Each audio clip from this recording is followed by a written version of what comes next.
Hello everyone. So today I have one of the most important members of our Griziti family. This is Neeta Ramsasaria, the Chief Operating Officer at Griziti. How are you, ma'am? I welcome you to the panel. Thank you, Divyanshi. It's great to be here, That's talking great. to everybody in the Griziti family. Yes. So today I'm going to ask you some general questions about how your journey has been at the company. What were the certain experiences you've had at the lockdown? I think we've all had a very different year in 2020 and everybody has their own set of experiences. So I would firstly like to ask you about how your journey has been at Griziti, like from your personal perspective. How did it start? Where is it going? So it started off with just one project, which was just basically I wanted to work from home, and I had my mother-in-law was ill, so I didn't want to move out, and it's just started off with one project, and I really enjoyed working on it because it was a new technology for me, and I already had about 10 to 15 years of experience before that as a developer. And as we started working, because we were so diligent and we were so, I actually hired one or two people to help me with the project. Right. And because we were so focused on delivery and we were so focused on making it successful for the client and for ourselves, so the client actually had to come back to me and tell me, Neeta, you need to push me back. You can't be doing whatever I'm saying. That's amazing. You have to tell me that Right. this cannot be done in so much time and you need more time for it. Right. So that was one learning. So we've been learning as we've grown, and when we reached a certain level, Alok joined the company because we had to make the living before that. Of course. So it has been a beautiful journey. The values that we had, we tried to inculcate all of those as we grew, and we are where we are now. Yes, I think we've reached a stage where this story has become so inspirational for all of us, for the ones listening, that we always keep wondering on how did it really start. So I think Yeah, so that's where it basically comes we from. were employees once and we Right. had that perspective always course. in our minds. So we try to make sure that we're being fair to everybody. Right. And whatever challenges we'd faced, we don't want our people to be facing those challenges. So that's why we've been very open. We want people to come and talk to us if they face any kind of issues. So those are the things I think, and obviously the focus on client, Of course. the client business, and being honest about our work and being diligent about it, I think. Definitely. So was there any one thing that prompted you to start your own company? Like you've been an employee for so much time of your life, and what was that one little spark that prompted you to start Griziti? So, as everybody knows, Alok is like very intelligent, Of course. and everybody used to tell Alok all the time that why don't you start your own company? Mhm. Because he was doing a lot of consulting work, and he Right. was even in the company that we were in earlier, that was a product company. He was the technical man behind the product also. Okay. Right.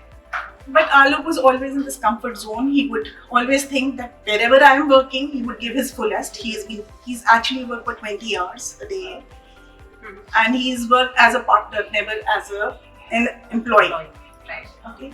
But then when you face challenges and when people are like not very fair to you, you come to realize that this does not work, and I don't like politics. Of course. Okay. So that is how it started. That because my mother-in-law was ill, I didn't want to go somewhere out because I had to look after her. And then I got a project. We started from there, and then because of our good work, we kept getting referrals. We kept getting more projects. And we reached a certain stage when I said, Alok, I need you. Of course. I think that is where it worked out best in a combination, and here's where we are now. Yeah. So, okay, so being the CEO of the company, I'm sure, ma'am, you've seen trends that are going up like a hockey stick. So it's like we've had a difficult year. So what was your biggest challenge of the lockdown? Like seeing those trends, which one has gone above and what, like, let's say, came down or was challenging for you? Okay, so I've been looking at the finances from a long time of our company, of course. And we just closed this big deal. We bought a building, which was like very expensive. Okay, and we had some plans to pay out. We taken a loan, and we had plans to pay out because we were seeing the company was doing good, and we were very confident that we'll be able to easily pay the loan and make it a world-class building, which was always our dream, to have a world-class place in Chandigarh. Of course. So, because we kept seeing all our friends, family, everybody going out of Chandigarh, and we thought we need to make some place here, a company here, where people will just come back and join the company in Chandigarh. So the biggest challenge when the lockdown happened at that particular point of time was we wanted to complete the building by year end. That was our plan. But as soon as lockdown happened, everybody was like very wary. What is going to happen next? Nobody knew that. Right. We were confident about the contracts that we had for the next 6 months. Of course.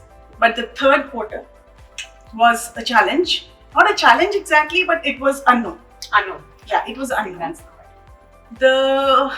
We didn't want to let anybody go because we knew that people are facing a lot of challenges outside also, and we didn't want anybody in our company to suffer because of that. We didn't want to cut down any salaries. We said we'll not make profits, that is fine, or we will pay out of our pocket even if we have to, but we're not going to cut any salaries till the time we can afford it, obviously.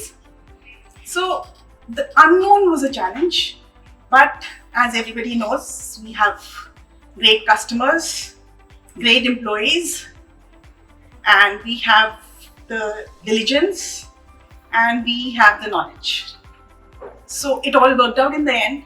Everybody gave their fullest and we met it head on. Of course. I think this is all the four things that you mentioned as a combination helped us sail through the situation. Right, and that is what is. And the trust of our customers in us. Of course.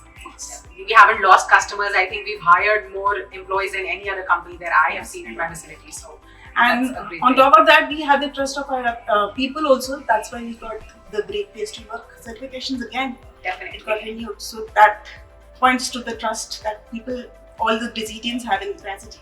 Definitely, they do. So, ma'am, what is that one strongest value you feel that runs Gracity as a family? Or, if I can ask this in a different way, what is the strongest asset of the company? I think honesty and fairness. Okay. That is what makes everybody trust each other, grow with each other, be able to talk to each other about their problems, and teach each other wherever anybody is facing any problem. The trust in your manager, the trust in your employees, the trust that everybody is together in whatever we're doing, right, and the trust that we'll grow, not just in the job that we're doing, but technology-wise. So I think we are working on the latest technologies in the world, and we keep venturing into new technologies. So there is a growth momentum all the time. We don't stagnate. Right. And this is because we trust that whatever challenge we take on, we'll be able to fulfill it. Of course. I think newness is one important thing that the company has seen, and even we as employees have seen since we've joined the company, that there's always a new thing coming up, let's say every month, every 2 months, there's something new that we keep hearing. So that is one interesting thing, of course. So, since most of the employees that we have in the company are young generation and millennials, what is your perspective on them? Is there any specific message you want to give them, or how has your experience been with the young generation at Gracity? Yeah. So, as we see, the times are changing a lot, and the values are changing. I think the youngest of the millennials that we see, Zennials, what do you call them? Yes, I think Zen something. Yeah, Generation Z. Right. So I just want to tell them that it's very easy to jump jobs and to earn a lot of money like that. Right. Because as you jump, obviously you take a hike. But I think your learning curves becomes very slow. There are a lot of things that you don't learn because you just focused on that little bit. So I think if you really want to grow, it's very important to stick on for some time. Right. And observe what your seniors are doing, why they are where they are, right, what does the company offer you. It's not just about money. Of course. we want to be the highest pay masters, okay? That is our goal. But the point is that if whenever you're comparing with another company who's giving you a hike because they need you at that point of time, obviously there'll be a difference. Definitely. Because even if I want to hire somebody from the market, I'll be giving them a hike. The same process. Yeah, exactly. So it happens everywhere. Mhm. But I think it's very important to actually be good at what you're doing and then keep learning new things. And if you think that is what you've been given, then it's okay. Otherwise, I think you need to stick on for some time to be able to learn and grow. Of course. I think that completely makes sense. Right. So, as the operations woman of the company, how are we preparing for the time to come? Like, any direction that we are moving forward in, and how do you perceive the future? Okay, so I just focus on one thing for now for 2021, and that is moving into the new building. So we completely focused on that. We want to make it a world-class building. We'll be talking to architects from Delhi, from Bangalore, from all over. Okay. And we just hope that we'll be able to move in by the end of this year. That's great. I think we all are looking forward to moving to the new building as well. So now I just have a quick rapid fire for you. Not very difficult questions, but yes, some fun questions that we wanted to know about your life. Okay. So what is that one thing that troubled you the most working from home? Like one Working word all the time. The initial 2 Right. to 3 months were just work, and more work. Yes, I think we all didn't know when to switch off. So Yeah. that was one trouble. Any fitness activity that you adopted? So during the I lockdown? did take up. So I was doing yoga all the Okay. time. Mhm. We had an instructor who used to. You must be knowing Deepak. So he used to come to our place when we started it on Zoom, and Right. we continued that. I was walking on the roof of my house. Mhm. I was doing that, and then I tried this circle kind of. There was this app in which you actually move your hips. Right. I lost it after one day. Doing some That was Zumba, all. maybe that's what you tried? No. It's for your stomach basically. Oh, okay. So And have you like gained weight or lost weight during the lockdown? I did that for 6 months, and now I've given up in the past 6 months. So you can see, you can make out. I think it's the same for everyone. All of us have become healthy. I have at least gained 10 kgs. So yes. So what was your entertainment activity during the lockdown like? So I have a lot of cousins and family all over, Mhm. and especially here also. So we started playing online games, like online Tabola. It was basically just to meet on Zoom so That's that we great. could talk to each other. So it was just meeting that. We used to play Tambola. We used to play. I used to watch a lot of shows, Mhm. Korean shows. If anybody is interested, I'm a romantic by heart.